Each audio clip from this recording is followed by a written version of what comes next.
नमस्कार दोस्तों। क्या आपने कभी सुना है कि कोई लड़की किसी सांप से विवाह कर ले? यह सुनने में असंभव लगता है, लेकिन आज मैं आपको एक ऐसी ही अद्भुत और रहस्यमयी कथा सुनाने जा रहा हूं। इस रहस्य को जानने के लिए इस कहानी को अंत तक जरूर सुनें। स्वागत है आपका डिवोशनल स्टोरी में, जहां हम आपको रहस्य, भक्ति और चमत्कारों से भरी अद्भुत कहानियां सुनाते हैं। बहुत समय पहले एक छोटे से गांव में रमेश और सविता नामक दंपत्ति रहते थे। उनका जीवन सादगी और प्रेम से भरा था। रमेश एक मेहनती किसान थे, जबकि सविता घर की देखभाल करती थीं।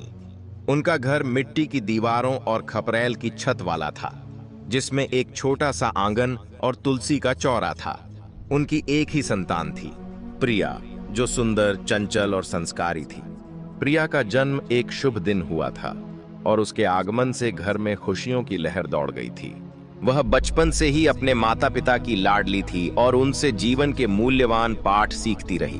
परिवार का जीवन सुखमय चल रहा था, लेकिन नियति को कुछ और ही मंजूर था।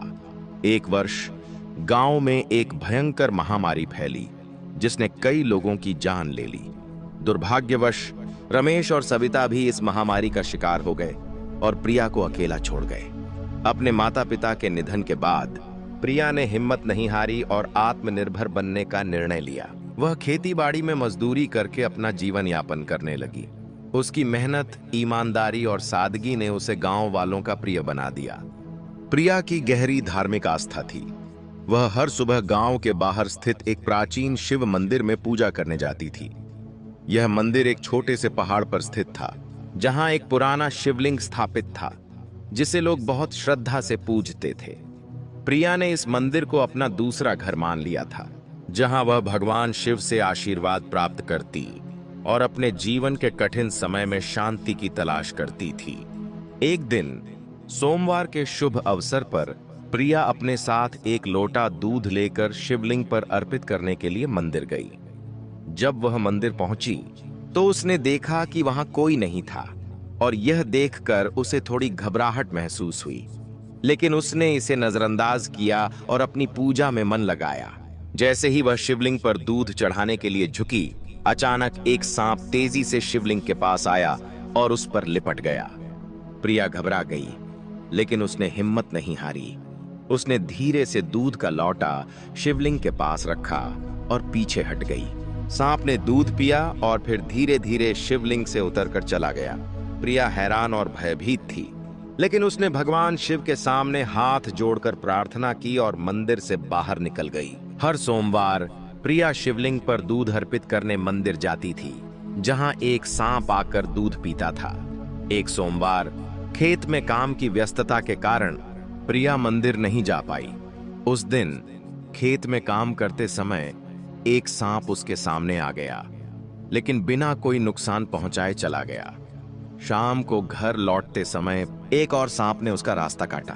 इन घटनाओं ने प्रिया को सोचने पर मजबूर कर दिया कि कहीं यह संकेत तो नहीं कि उसने मंदिर में दूध अर्पित करने का अपना कर्तव्य भुला दिया है।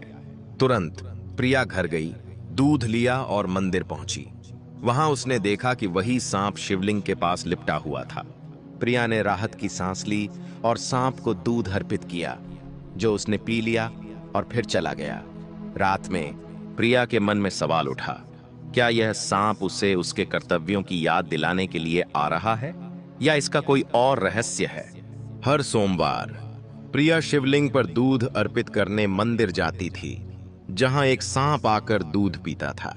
एक सोमवार की प्रिया मंदिर पहुंची तो देखा कि सांप शिवलिंग पर लिपटा हुआ नहीं था, बल्कि बक्से के पास बैठा था, जैसे कुछ संदेश देना चाहता हो। प्रिया ने हंसते हुए कहा, क्या हुआ, अब तुम बक्से पर बैठ गए हो? क्या शिवजी से नाराज हो? जैसे ही उसने बक्से के पास दूध रखा, सांप ने दूध पीने के बजाय बक्से से नीचे उतरकर उसी पर वापस चढ़ना शुरू कर दिया। यह देखकर प्रिया हैरान हो गई और महसूस किया कि सांप कुछ संदेश देना चाहता है। उसने बक्से को खोला और उसमें से एक पत्र मिला। पत्र पढ़कर प्रिया को झटका लगा। उसमें लिखा था, मैं सांप नहीं, पहले एक इंसान था।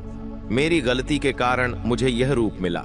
यदि कोई कुंवारी लड़की मुझे 16 सोमवार तक दूध पिलाएगी तो मैं फिर से इंसान बन जाऊंगा। प्रिया के हाथ कांप उठे और दिल की धड़कन तेज हो गई। क्या यह सच हो सकता था? क्या यह सांप वास्तव में कभी इंसान था? प्रिया की आंखों में कई सवाल थे, लेकिन एक बात वह अच्छी तरह समझ चुकी थी। यह कोई साधारण सांप नहीं था, बल्कि एक शापित आत्मा थी जिसे मुक्ति की तलाश थी। कांपते स्वर में उसने सांप की ओर देखा, जो अभी भी शिवलिंग के पास दूध के लोटे के पास बैठा था। पहली बार उसने सांप की आंखों में गौर से देखा। उसे ऐसा लगा जैसे उन आंखों में एक अलग तरह की गहराई थी, जैसे कोई उसे कुछ कहना चाहता हो, कोई उसे पुकार रहा हो। प्रिया ने धीरे धीरे हाथ जोड़कर कहा, क्या यह सच है? क्या तुम इंसान थे? सांप ने कोई प्रतिक्रिया नहीं दी, वह बस वहीं चुपचाप बैठा रहा। प्रिया ने गहरी सांस ली और मन ही मन सोचने लगी, अगर यह पत्र सच कह रहा है तो इसका मतलब यह हुआ कि यह सांप न जाने कितने वर्षों से इस शाप में फंसा हुआ है। प्रिया ने दृढ़ निश्चय किया, मैं हर सोमवार इसे दूध पिलाऊंगी। उसने सांप की ओर देखा और धीरे से कहा, मैं हर सोमवार तुम्हें दूध पिलाऊंगी, चाहे कुछ भी हो जाए। मैं तुम्हें इंसान बनाने में मदद करूंगी। प्रिया की यह बात सुनकर सांप पहली बार थोड़ा हिला, जैसे उसने उसकी बात समझ ली हो। फिर धीरे धीरे उसने दूध पिया और मंदिर से बाहर चला गया। अब प्रिया हर सोमवार को मंदिर जाने लगी। पहले तो वह केवल दूध ले जाती थी, लेकिन अब वह फल और फूल भी चढ़ाने लगी। उसे ऐसा महसूस होने लगा था कि यह सिर्फ एक सांप नहीं था, बल्कि कोई ऐसी आत्मा थी जो इंसान बनने के लिए तरस रही थी। धीरे धीरे प्रिया और सांप के बीच एक अनोखा रिश्ता बन गया। पहले जहां प्रिया सांप को देखकर डरती थी, अब उसे देखकर उसे भय नहीं लगता था। वह उसके सामने सहज महसूस करने लगी थी। कई बार जब प्रिया खेतों में काम करने जाती तो उसे ऐसा लगता कि कोई उसके आसपास है। जब वह ध्यान देती तो देखती कि वही सांप पास ही कहीं पड़ा हुआ है। वह उसे कोई नुकसान नहीं पहुंचाता, बस उसके साथ साथ चलता। प्रिया मुस्कुराकर कहती, तुम अब मेरे पीछे पीछे क्यों आते हो? कहीं मुझे देखकर डर जाओगे तो नहीं? लेकिन सांप हमेशा चुपचाप बस उसकी तरफ देखता रहता। धीरे धीरे गांव के लोगों को भी यह बात समझ में आने लगी कि प्रिया हर सोमवार मंदिर जाती है और किसी सांप को दूध पिलाती है। कुछ लोग इसे अच्छा मानते थे तो कुछ लोग डरते थे। एक दिन गांव की कुछ औरतों ने प्रिया से पूछा, तू हर सोमवार मंदिर में जाती है और एक सांप को दूध पिलाती है, तुझे डर नहीं लगता? प्रिया मुस्कुराकर बोली, डर किस बात का? वह सांप मुझे कभी नुकसान नहीं पहुंचाता। शायद भगवान शिव ने ही उसे मेरे पास भेजा है। औरतों ने सिर हिला दिया और बोली, भले ही वह अभी कुछ नहीं कर रहा, लेकिन याद रखना, वह एक सांप है। अगर उसने तुझे काट लिया तो क्या होगा? लेकिन प्रिया को उनकी बातों से कोई फर्क नहीं पड़ा। वह जानती थी कि यह कोई साधारण सांप नहीं था और उसे किसी भी हाल में अपने निर्णय पर अडिग रहना था। अब 12 सोमवार बीत चुके थे। प्रिया को लगने लगा था कि यह सांप अब उस पर पूरा भरोसा करने लगा है। कभी कभी जब प्रिया थक कर खेत में बैठ जाती तो सांप पास ही कहीं लेटा रहता। यह देखकर कई बार कुछ मजदूर डर जाते और भाग जाते, लेकिन प्रिया कभी नहीं घबराई।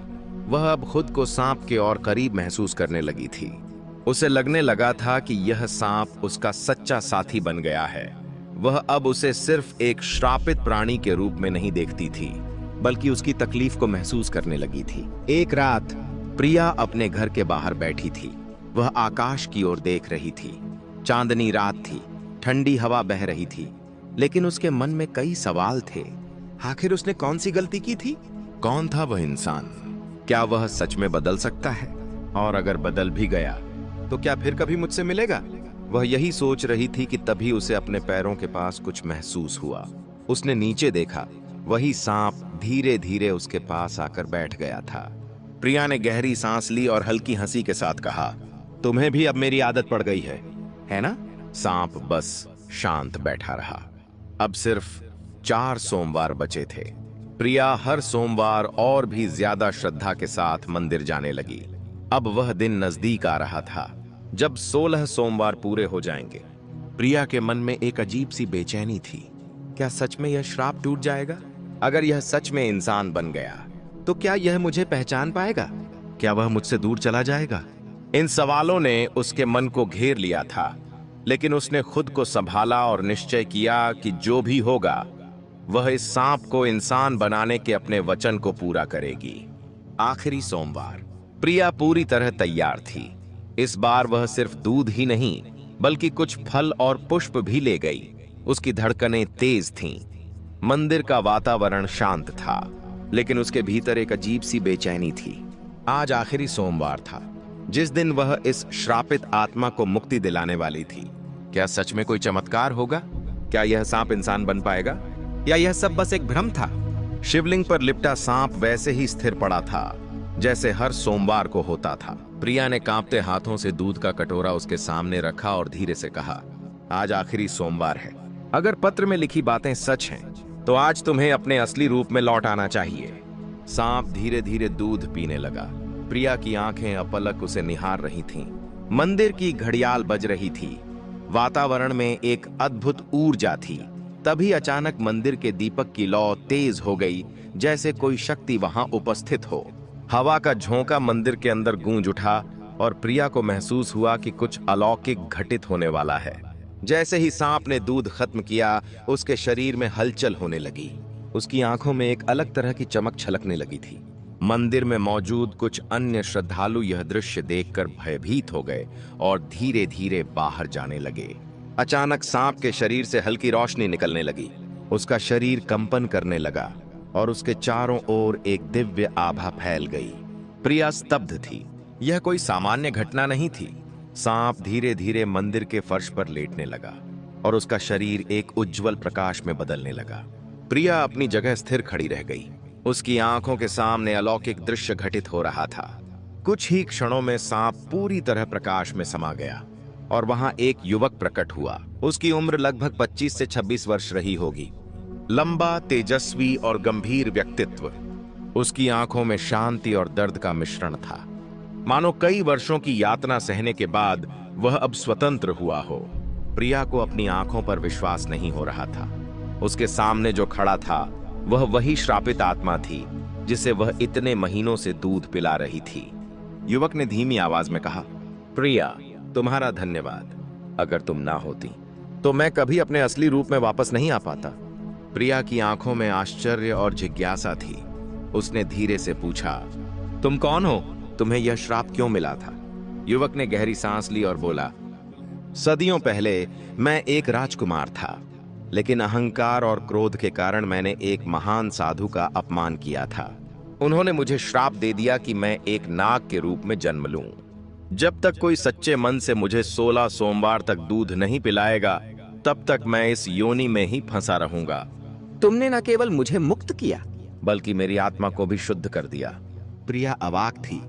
उसे समझ में नहीं आ रहा था कि वह इस पर विश्वास करे या नहीं। क्या यह सच था? क्या यह वही श्रापित राजकुमार था? युवक ने प्रिया की ओर देखा और कहा, अब जब मैं मुक्त हो गया हूं तो मुझे अपने राज्य लौटना होगा, लेकिन मैं तुम्हारा यह उपकार कभी नहीं भूल सकता। प्रिया की आंखों में हल्की नमी थी। इतने महीनों से उसने इस नाग को अपना मित्र माना था, और अब जब वह इंसान बन चुका था तो क्या वह हमेशा के लिए चला जाएगा? प्रिया ने धीरे से कहा, तुम चले जाओगे? वीरेंद्र मुस्कुराया और बोला, मैं कहीं नहीं जा रहा। मैं तब तक यहीं रहूंगा जब तक तुम मुझे स्वीकार नहीं कर लेती। प्रिया, तुमने मुझे नया जीवन दिया है। अब यह जीवन तुम्हारे बिना अधूरा है। प्रिया की आंखों में विस्मय था। वह कुछ बोल नहीं पाई। क्या यह सच था? क्या वह, जिसे वह अब तक सांप समझ रही थी, अब उसका जीवन साथी बनने की इच्छा रखता था? मंदिर की घंटियां गूंज रही थीं। ऐसा प्रतीत हो रहा था मानो स्वयं महादेव इस पवित्र मिलन के साक्षी बन रहे हों। प्रिया के मन में अनगिनत भाव उमड़ रहे थे। अविश्वास, आनंद, संकोच और हृदय की धड़कनों को बढ़ा देने वाली एक अनकही भावना। वीरेंद्र अब उसके सामने खड़ा था, एक दिव्य तेजस्वी पुरुष, जिसे उसने अपने हाथों से दूध पिलाया, जिसे उसने सच्चे मन से अपनाया, और आज जो उसके जीवन का सबसे महत्वपूर्ण हिस्सा बन चुका था। प्रिया की आंखों में सवाल थे, परंतु वीरेंद्र के चेहरे पर सिर्फ सुकून था। उसने एक कदम आगे बढ़ाया और प्रिया का हाथ थाम लिया। प्रिया, क्या तुम मेरी जीवन संगिनी बनोगी? प्रिया स्तब्ध थी। यह सब इतनी जल्दी कैसे हुआ? क्या सच में नियति ने उसके लिए यही तय किया था? उसकी आंखें हल्की नमी से भर आईं, लेकिन उनमें संकोच की जगह अब विश्वास था। उसने धीरे से कहा, अगर महादेव ने हमारे रास्ते को जोड़ दिया है, तो इसे कोई नहीं बदल सकता। वीरेंद्र की आंखों में चमक आ गई। उसने मंदिर में ही प्रिया के सामने घुटनों के बल बैठकर उसकी सहमति मांगी। यह देखकर वहां उपस्थित गांव के कुछ लोग भी मुस्कुराने लगे और प्रिया ने हां कर दी। अगले ही दिन गांव के शिव मंदिर में प्रिया और वीरेंद्र का विवाह संपन्न हुआ।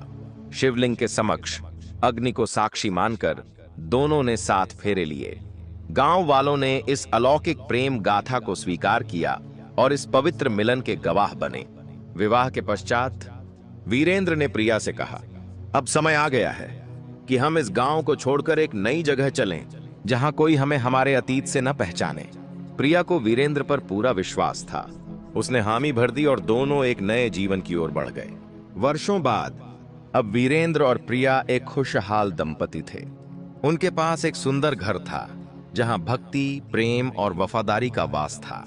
वीरेंद्र अब एक सम्मानित व्यक्ति बन चुका था और प्रिया आज भी शिव मंदिर में हर सोमवार को दूध चढ़ाती थी, लेकिन अब किसी श्राप को मिटाने के लिए नहीं, बल्कि अपने परम विश्वास और भक्ति को बनाए रखने के लिए। दोस्तों, इस कहानी से हमें यह सीख मिलती है कि सच्ची भक्ति और निस्वार्थ प्रेम में अपार शक्ति होती है।